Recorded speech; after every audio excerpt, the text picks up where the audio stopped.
हाँ जी स्टूडेंट, तो आज चलिए स्टार्ट करते हैं सोल्वेंसी रेशो। इससे पहले जो हम रेशो कैलकुलेट कर चुके हैं वो उसका नाम था लिक्विडिटी रेशो। हम क्यों कैलकुलेट करते थे उस रेशो को, क्या पर्पस था हमारा, उसके अंदर हम किन फॉर्मूलाज का, किन रेशोज का यूज़ करते हैं वो हम डिस्कस कर चुके हैं। तो आज जो हम डिस्कस करने वाले हैं वो है सोल्वेंसी रेशो। अब जैसे हमने लिक्विडिटी रेशो फाइंड आउट करने का रीज़न सबसे पहले डिस्कस किया था, तो सेम आज भी हम ये डिस्कस करने वाले हैं कि सबसे पहले सोल्वेंसी रेशो को हम कैलकुलेट क्यों करते हैं। तो सोल्वेंसी रेशियो हम इसलिए कैलकुलेट करते हैं कि to assess the ability of the firm कि whether it is capable to pay out its long term liability और नॉट, एंड इवन कि whether it is capable to meet interest cost और not. क्योंकि जब हम किसी को लोन देते हैं तो हम प्रिंसिपल अमाउंट हमारी रिफंड हो जाएगी या नहीं, इसके साथ साथ हम इस चीज़ में भी इंटरेस्ट रखते हैं कि क्या वो फर्म और कंपनी इंटरेस्ट की पेमेंट टाइमली कर देगी या नहीं। तो इस पर्पस के लिए हम सोल्वेंसी रेशियो में 5 टाइप्स के जो रेशियोज हैं उनका यूज़ करते हैं उस फर्म की सोल्वेंसी रेशियो को चेक करने के लिए, उसकी एबिलिटी को चेक करने के लिए कि वो फर्म अपनी लॉन्ग टर्म लाइबिलिटी को पे कर सकती है या नहीं। उसके लिए जो हम रेशियो कैलकुलेट करने वाले हैं उसमें सबसे पहले आती है हमारी डेट इक्विटी रेशियो। अब डेट इक्विटी रेशियो में हम क्या करते हैं, उस फर्म की या उस कंपनी की जिसके साथ हम डील करने वाले हैं उसकी debt, debt means long term debt को कंपेयर करते हैं शेयर होल्डर्स फंड के साथ। अगर हम देखें तो इस रेशियो को फाइंड आउट करने का रीज़न सिर्फ ये कि हम ये चेक करना चाहते हैं कि उस फर्म में, उस बिजनेस में कितने फंड प्रोप्राइटर्स के तरफ से इन्वेस्ट किए गए हैं और कितना फंड जो है रेस किया गया है आउटसाइड सोर्सेज से। और देखिए जिस फर्म में ज़्यादातर सोर्सेज ओनर्स के होते हैं वो उस बिजनेस की फाइनेंशियल पोजीशन को हम उतना ही अच्छा मानते हैं। अगर उस बिजनेस में, उस फर्म में ज़्यादा सोर्स अगर आउटसाइड सोर्सेज का यूज़ करके रेस किए गए हैं तो कहीं ना कहीं वो रिस्की होता है हमारे लिए। तो इस रेशो में हम नॉर्मली डेट और इक्विटी के बीच के रिलेशनशिप फाइंड आउट करेंगे कि उस बिजनेस में कितने सोर्स जो हैं, कितने फंड जो हैं प्रोप्राइटर की तरफ से इन्वेस्ट किया गया है और कितना फंड आउटसाइड सोर्सेज से रेज किया गया है। हम ये मानते हैं कि अगर किसी भी फर्म में ये रेशियो 2:1 हुई, 2:1 मीन्स कि अगर आउटसाइड सोर्सेज से जो फंड रेज किए हैं वो 2 टाइम्स हैं शेयर होल्डर्स फंड का, तो भी हम उसको कहीं ना कहीं सेफ मान लेते हैं। लेकिन अगर उससे ज़्यादा ये रेशियो हो जाए तो कहीं ना कहीं हमारे लिए रिस्की होता है इस तरह की फर्म के साथ, कंपनी के साथ डील करना। हमारी जो सेकंड रेशियो आती है वो है total assets to debt ratio. हम यहाँ फाइंड आउट करते हैं रेशियो किस किस के बीच में, टोटल असेट्स और डेट के बीच में। हम चेक करते हैं कि टोटल असेट्स में डेट का प्रोपोर्शन कितना है, कि हमारे पास जो टोटल असेट्स हैं उसमें आउटसाइड सोर्सेस का यूज़ करके जो फंड इन्वेस्ट किया गया है वो कितना है। इसके अलावा थर्ड रेशियो आती है प्रोप्राइटरी रेशियो, जिसको कैलकुलेट करने के लिए हम क्या करते हैं, हम अपनी टोटल असेट्स को कंपेयर करते हैं शेयर होल्डर्स फंड के साथ कि टोटल असेट्स में प्रोप्राइटर्स फंड का जो कंट्रीब्यूशन है वो कितना है। इसके बाद नेक्स्ट रेशियो आती है debt to capital employed. Debt to capital employed में हमारी लॉन्ग टर्म डेट, और उसको हम कंपेयर करते हैं नेट इन्वेस्टमेंट, नेट असेट्स के साथ, कैपिटल एम्प्लॉयड के साथ। अब कैपिटल एम्प्लॉयड वही है कि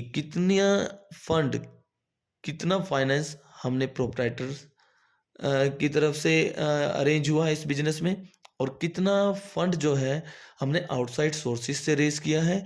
इन दोनों को अगर हम ऐड कर दें तो हमारे पास क्या आती है, कैपिटल एम्प्लॉयड, नेट असेट्स। और लास्ट जो हमारी रेशियो रहती है इसमें वो है इंटरेस्ट कवरेज रेशियो।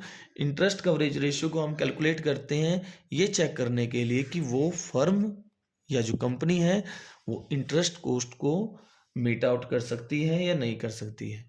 और ऐसा हम मानते हैं कि अगर किसी भी फर्म में या कंपनी में उस फर्म की earning before interest and tax interest charges का 6 और 7 टाइम्स है, तो इसका मतलब हम सेफ मानते हैं कि वो फर्म कहीं ना कहीं हमारे इंटरेस्ट को इजीली पे आउट कर सकती है। तो अगर हम देखें इस रेशियो में, सोल्वेंसी रेशियो में ज़्यादातर प्रॉब्लम क्या है, फॉर्मूला रीड करने की नहीं है, लेकिन जो हमें जो मेन फोकस करना है वो इस चीज़ पे करना है, वो ये है कि डेट में किस चीज़ को इंक्लूड करते हैं, शेयर होल्डर्स फंड में किस चीज़ को इंक्लूड करते हैं, टोटल असेट्स का मीनिंग यहाँ किससे है, कैपिटल एम्प्लॉयड का मीनिंग यहाँ किससे है, earning before interest and tax क्या है, इंटरेस्ट कहाँ से आएगा। तो मेन हमारा जो टॉपिक है आज की का जो ये वीडियो रहेगा वो इन पॉइंट पे फोकस करने का है कि डेट में हम किस चीज़ को इंक्लूड करते हैं और टोटल असेट्स में किस चीज़ को इंक्लूड करते हैं, और इसके अलावा जो बाकी टर्म है उनके बारे में। तो चलिए इनके बारे में डिस्कस करने से पहले सबसे पहले चेक कर देंगे, अगर आपने बैलेंस शीट अच्छे से स्टडी की है तो बैलेंस शीट में हमारे पास जो थर्ड नंबर पे आता है, थर्ड मेन हेडिंग आती है वो है लॉन्ग टर्म डेट की। अब लॉन्ग टर्म डेट में इन 4 थिंग्स को हम इंक्लूड करते हैं। सबसे पहले आता है long term borrowing, deferred tax liability, other long term liability, long term provision.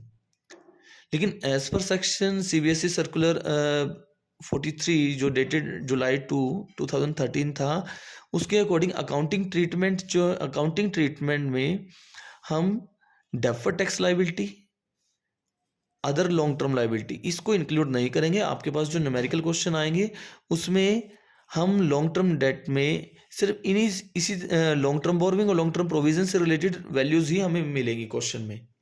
तो इसलिए अभी के लिए वैसे तो देखो लॉन्ग टर्म डेट में हम इन चारों चीज़ों को ही इंक्लूड करते हैं, लेकिन कैलकुलेशन पर्पज से हमारा जो डेट रहेगा, डेट में हम इंक्लूड करेंगे long term borrowing and long term provision को। लेकिन इसका मतलब ये नहीं है कि ये 2 चीज़ें हम इसमें इंक्लूड नहीं करते, लॉन्ग टर्म डेट में ये भी आती हैं। लेकिन आपके पास जो +2 में जो कैलकुलेशन के लिए जो क्वेश्चन है उसमें हम डेफर्ड टैक्स लायबिलिटी और अदर लॉन्ग टर्म लायबिलिटी के क्वेश्चन हमें नहीं मिलेंगे। तो हमारा सिर्फ लॉन्ग टर्म डेट का मीनिंग किससे रहेगा, वो रहेगा long term borrowing and long term provision से। इसी तरह इक्विटी और शेयर होल्डर्स फंड जो हमारा फॉर्मूला में यूज होगा वो क्या है, शेयर होल्डर्स फंड में हम 3 थिंग्स को इंक्लूड करते हैं, एक share capital, reserve and surplus and money received against share warrant. तो सेम इसी तरह ही इस सर्कुलर के अकॉर्डिंग हमारे पास ये थर्ड पॉइंट है money received against share warrant, ये भी कैलकुलेशन पर्पज से आपके पास न्यूमेरिकल में क्वेश्चन की फॉर्म में नहीं आएगा। तो यहाँ हमने शेयर होल्डर फंड्स का मीनिंग किससे लेना है, सिर्फ share capital and reserve and surplus से।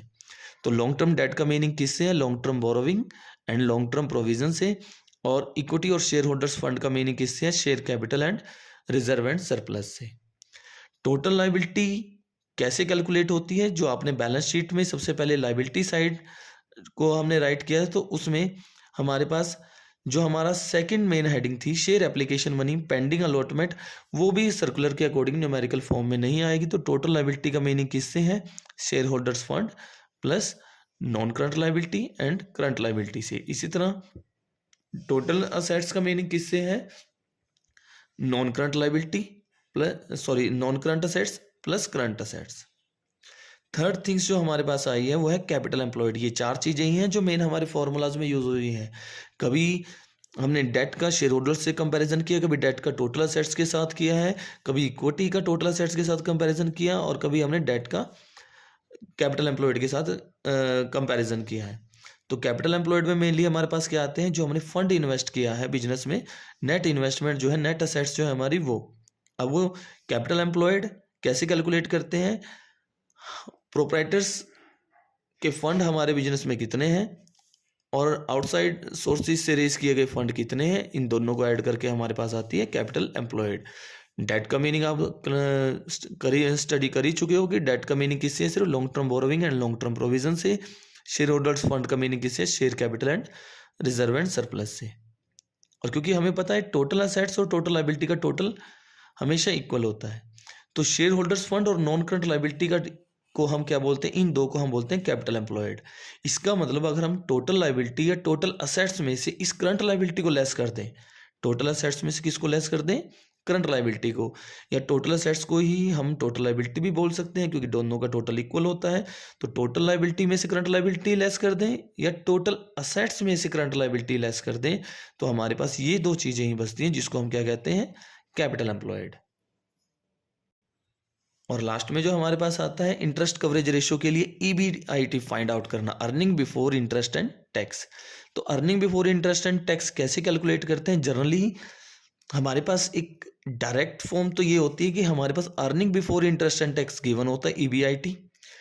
प्रोसीजर में क्या रहता है, उसके बाद हम इंटरेस्ट लेस करते हैं, उसके बाद हम टैक्स लेस करते हैं, और तब जाके हमारे पास अमाउंट आती है जो होती है earning after tax.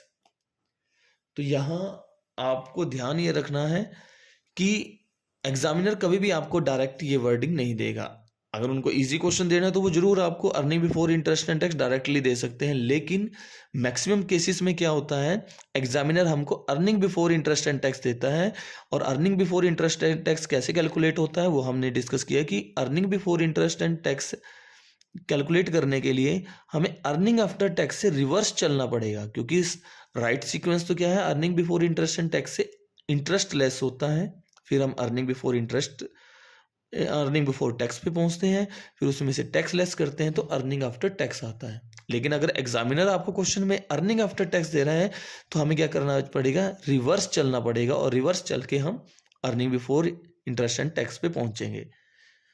For example, अगर हमें क्वेश्चन में क्या गिवन हो कि अर्निंग आफ्टर टैक्स, क्वेश्चन में हमें गिवन है 30 lakhs, और हमें कहा गया हो टैक्स रेट इज 30%, और साथ में एक लोन है हमारे पास ऑफ ₹40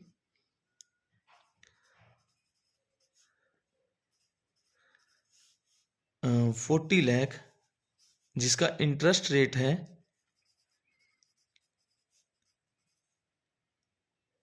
12% पर एनम, और ये लोन सपोज करो हमने 1 अप्रैल को ही ले लिया था, ईयर कुछ भी हो सकता है। तो अगर हमें इस तरह क्वेश्चन गिवन है तो हमें क्वेश्चन में क्या गिवन है, 30 लाख। 30 लाख हमारा अर्निंग आफ्टर टैक्स है, और हमें पहुंचना है earning before interest and tax पे। अर्निंग आफ्टर टैक्स हमें गिवन है 30 लाख। तो हमें सबसे पहले क्या करना है, जब हम रिवर्स चलते हैं तो रिवर्स चलते टाइम सबसे पहले हमने टैक्स की कैलकुलेशन करनी है। हमें सबसे पहले अर्निंग बिफोर टैक्स पे पहुंचना है। वो कैसे पहुंचेंगे, देखो अगर क्वेश्चन में यहाँ 30% टैक्स है, अगर ये 30 है तो आपके पास जो ये अगर 30 है और ये किस पे कैलकुलेट होता है, अर्निंग बिफोर टैक्स पे, इट मीन्स ये 100 है, इसमें 30 टैक्स है, और ये अमाउंट हमारे लिए क्या बचती है, 70। तो हमें अब यहाँ क्या कैलकुलेट करना है, और सपोज करो ये जो अमाउंट है हमारे पास 35 लाख है, तो हमें क्या करना है, सबसे पहले अर्निंग बिफोर टैक्स की कैलकुलेशन करनी है। और वो कैसे पहुंचेंगे, हमारे पास अर्निंग आफ्टर टैक्स कितना गिवन है, 35 लाख, और 35 लाख की वैल्यू किसके इक्वल है, 70 के इक्वल है। तो हम इसको डिवाइड करेंगे 70 से, और हमें कैलकुलेट क्या करना है, हमें कैलकुलेट करना है सबसे पहले अर्निंग बिफोर टैक्स, जो कि किसके इक्वल है, 100 के इक्वल। तो यहां से जो हमारे पास अमाउंट आएगी वो आएगी 50 लाख। 50 लाख अमाउंट आने के बाद जो हमारा नेक्स्ट फोकस रहेगा वो किस पे, हमें अभी भी बीच में हमारे पास क्या है, इंटरेस्ट है, और इंटरेस्ट की अमाउंट हम कैसे कैलकुलेट करेंगे। अब earning before interest and tax, ये कैलकुलेट करने के लिए हमें क्या करना है, earning before tax, earning before tax.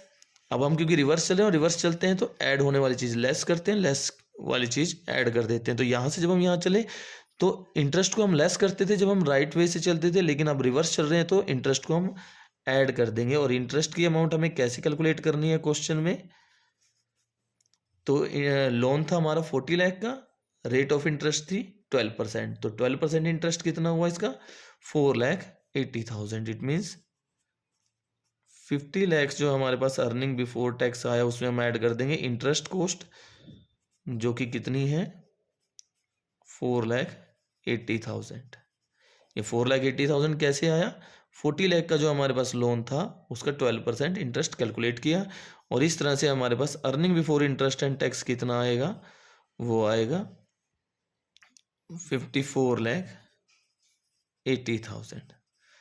तो मेनली जो हमारा वीडियो है ये इसी से रिलेटेड है कि आपको सबसे पहले ये सभी चीज़ें कैलकुलेट करने आती है, क्योंकि अगर आपको earning before interest and tax calculate करना आता है तो आप आराम से इस रेशियो को फाइंड आउट कर सकते हो। और आपको ध्यान रखना है, इंटरेस्ट कवरेज रेशियो का आंसर हमेशा टाइम्स में आता है, और ये आंसर अगर 6-7 टाइम्स आता है, उसके आसपास आता है, तो ये फिर भी ये रेशियो इंडिकेट करता है कि उस फर्म से हमें इंटरेस्ट की पेमेंट इजीली रिसीव हो जाएगी। तो आपको क्लियर हो ही गया होगा लॉन्ग टर्म डेट का मीनिंग किससे है, long term borrowing and long term provision से होता सभी से मीनिंग है, लेकिन कैलकुलेशन पर्पज से आपके पास इन दो का यूज नहीं होगा। In the same way share holders fund में भी इन तीन को हम इंक्लूड करते हैं शेयर होल्डर्स फंड में, लेकिन कैलकुलेशन पर्पज से money received against share warrant का यूज नहीं होगा। एक हम यूज करते हैं total assets. Total assets formula में आता है, तो टोटल असेट्स हमेशा टोटल असेट्स पे फोकस मत करना। अगर क्वेश्चन में टोटल लायबिलिटी गिवन है तो आप उनका टोटल भी आप टोटल असेट्स के प्लेस पे यूज कर सकते हो, क्योंकि टोटल लायबिलिटी और टोटल असेट्स का इक्वल ही आंसर नहीं इक्वल ही आते हैं ये दोनों। इस तरह कैपिटल एम्प्लॉयड का मीनिंग किससे है, कैपिटल एम्प्लॉयड का मीनिंग होता है हमारी फर्म में जितने प्रोप्राइटर्स फंड है और जितने लॉन्ग टर्म डेट है, इन दोनों का टोटल हमारे लिए होता है कैपिटल एम्प्लॉयड।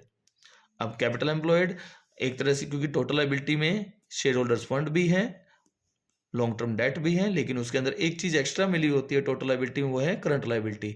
अगर आप टोटल लायबिलिटी में से इस करंट लायबिलिटी को एक्सक्लूड कर देते हो तो हमारे पास कैपिटल एम्प्लॉयड हमें रिसीव हो जाएगा। इसी तरह टोटल लायबिलिटी के प्लेस पे, क्योंकि हमें पता है टोटल लायबिलिटी और टोटल असेट्स दोनों ही इक्वल होते हैं, तो अगर आप टोटल असेट्स में से भी करंट लायबिलिटी को लेस करते हो तो भी हमारे पास ये दो अमाउंट ही हमें रिसीव होंगी, जिनका टोटल हमारे पास इक्वल होता है कैपिटल एम्प्लॉयड के। तो आज जो ये हमारी रेशियो थी वो सोल्वेंसी रेशियो को लेके थी। हमेशा आपको ध्यान रखना है हमारी जो फर्स्ट 4 रेशियो है, debt equity ratio, total assets to debt ratio, proprietor ratio, debt to capital employed, इन 4 रेशियो का आंसर हमेशा रेशियोज में आता है। और जो हमारी लास्ट रेशियो है इंटरेस्ट कवरेज रेशियो, इसका आंसर हमेशा टाइम्स में आता है।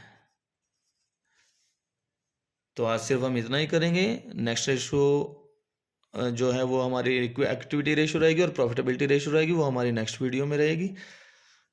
तो कोशिश करना आप इनसे रिलेटेड क्वेश्चन ट्राई करना, और अगर आपको लगता है कि कोई क्वेश्चन ऐसा है जो नहीं हो पा रहा है, जिसमें प्रॉब्लम है, वो आप कमेंट में लिख देना। मैं एक वीडियो अलग से बना के उसमें आंसर जो है आपको एक्सप्लेन करूंगा कि कैसे उसको सॉल्यूशन करना है। अगर आपको लगता है किसी क्वेश्चन को करने में ज़्यादा टाइम लग रहा है, आपका आंसर तो आता है लेकिन टाइम ज़्यादा लगता है एग्जाम में, तो वो भी अगर आप बताओगे तो मैं कोशिश करूंगा उसको शॉर्ट वे में कैसे सॉल्व करना है वो बताने की।